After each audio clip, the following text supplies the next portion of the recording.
Un referendum, questa volta con valore istituzionale e l'avvallo delle autorità, una vera e propria consultazione popolare. La spinta di plebiscito EU costringe la Regione a non perdere tempo e a fare le contromosse, e così a poco più di 48 ore dallo scrutinio digitale arriva l'annuncio che mercoledì in Consiglio regionale verrà presentato il Comitato Veneto Indipendente. La comunicazione firmata dall'ufficio stampa del Consiglio regionale annuncia che in quell'occasione, alla presenza di europarlamentari leghisti, del vicepresidente del Consiglio regionale Paolo Tosato, anche lui della Lega Nord, e i presidenti di alcune associazioni di venetisti, saranno presentati gli obiettivi e le finalità del nuovo organismo.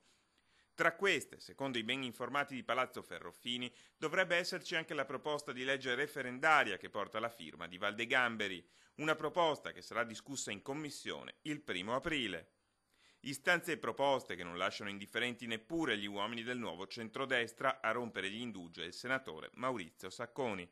Ci sono terre che possono avere più autonomia, come la nostra, che se la sono meritata, che hanno degli indicatori di bilancio che la consentono, e delle terre che devono avere meno autonomia fino al commissariamento.